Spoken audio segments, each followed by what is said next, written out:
fellas, I hope you can all hear me. I'll go pretty hard. I hope that there's something that I will say to you guys today that will be momentous for the rest of your life. And you'll never forget this day as probably one of the moments in your life, because it'll be a moment for you. Has everyone seen my truck down here on the floor? My business is truck driver training.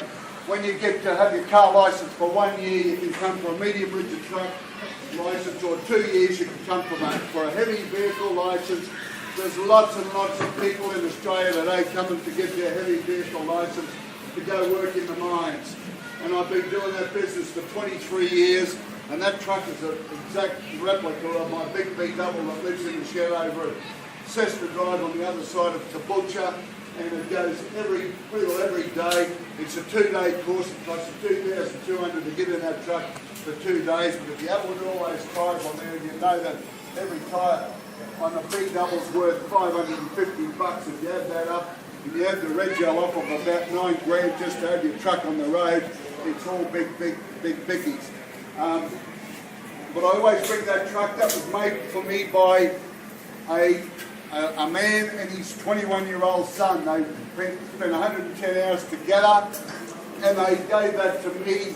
Another one of the blokes who does shed with us, Chad Polinsky, he's a Grace boy from way back down at Roswell. His business is Eternal Signs. He'll come up here one lunch hour and talk to you about his business and his life. And he put all the signs the same as on my truck there. So that's a pretty precious present to me, because they said when you go talk to young men at sheds at school, and I get to do a lot of that, that truck actually is a connector of men. And shed's all about connection, boys and men. It's all about connection, and the thing that kills our men in Australia is disconnection. And we don't talk, and we get lonely, and we work, and we just exist, and we just go inward.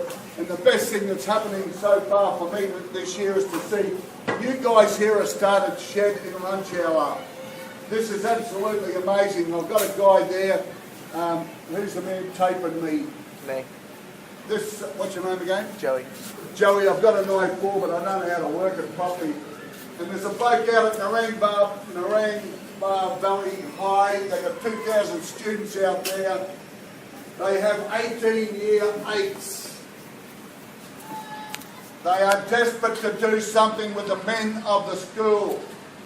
You have a college here where you've got the principal and all the staff here, and the ground staff, Gordon and Byrne, and 2 of the boys over here, Ray and Dudley, who came to cook the snags. You know why they're here? Because it's important for us, for we men, to pass on to you young men some of the truths of what we want in our country, not some of the crap that they're dishing up to us now in disrespect, dishonour and everything else. And you guys are the benchmark to set the whole pattern in Australia.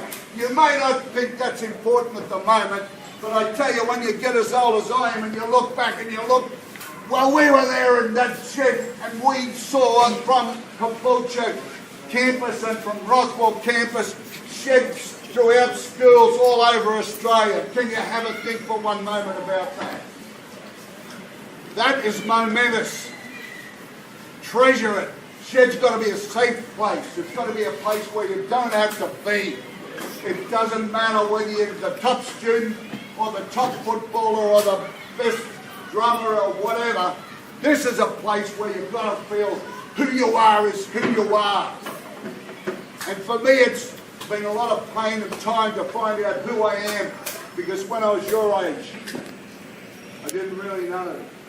I want to quickly tell you about a few things that happened to me when I was your age that have been momentous in my life, but when I was your age, I wasn't really sure. So I want to tell you about 2 dreams. 2 dreams. When I was 15, I wanted to definitely be a school teacher. I wanted to be a PE teacher. I was a sports nut. I've been good at all sport. I didn't get to be a school teacher. I didn't fulfill my dream when I was 15. My father talked me into going into a boring office job. I was in that job for 22 years and I could have lost my dream. There's men here now, you young men will have dreams. Some men are too scared to even dream a dream because you think it'll never happen to me. Well, I dreamt I wanted to be a teacher. 22 years later, I got to be where I am today. For 23 years now, I have been a teacher of men and some women going for their truck license. But more importantly than that, the treasure that I have been given as a teacher is I get to teach and encourage men to do right. Because in that truck, there's only one beside me in the truck, and when you spend 8 to 10 hours with a bloke in a truck, you can actually build up trust with each other, and you can learn about each other, and you can learn and hear what really ticks in the mind of a man. So if there's guys here thinking about a dream, and you think, no. Dream your dream, fellas. Dream your dream. Don't let dream takers take away your dream. It's that important. Another thing, when I was 15, I played in footy from under 12. I'm AFL. I went from under 12s through to the under 19s. I was always in a good side. We always came second in the premiership. We never won a premiership. And my dream in football was I want to play in the A grade and I want to play in a premiership side. But I never thought I'd ever get to hold the cup and feel what it's like to win that prize. I played in 2 premiership A-grade teams. I played for Queensland against St Kilda and Essendon, New South Wales and ACT.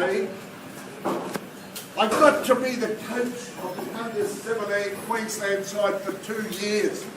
But back when I was your age, I didn't think, will I ever get to do a dream? But I held on to the dream. So guys, I want to just put that little moment of dream into you.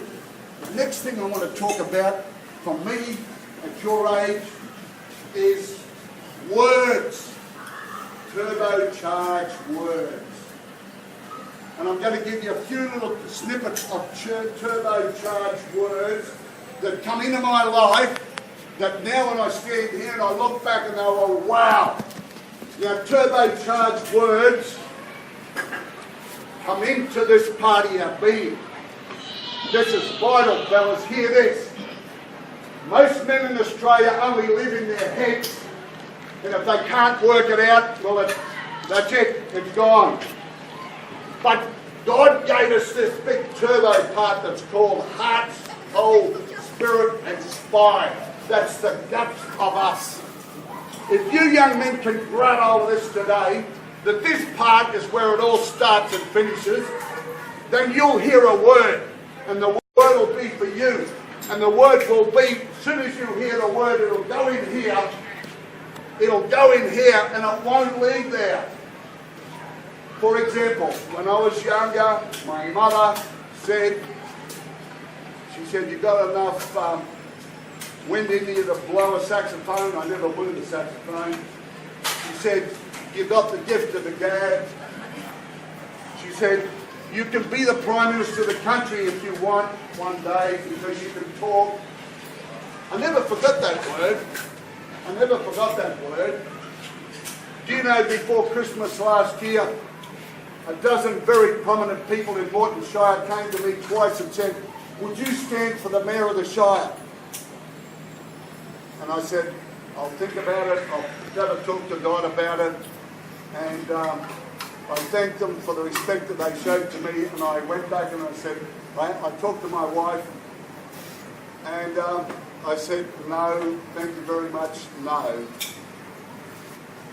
I only tell you that because my mother told me when I was young, she said, you can be the Prime Minister of Australia. I didn't pursue that line, but God's given me an opportunity to do plenty of talking with the voice that she empowers me with. My dad, however, was hard. He was good. My dad was good, but he was hard, he was tough. And I was a bit soft and sooky. My personality got me into trouble. You're a show-off, you're a lair, you're a skite, you're up yourself, all those things. My father hurt me. He tried to keep me down because he thought, no, you shouldn't act like that. You shouldn't feel that confident all the time. My father did his best, but those words hurt me. They may have driven me to be more determined. I don't know.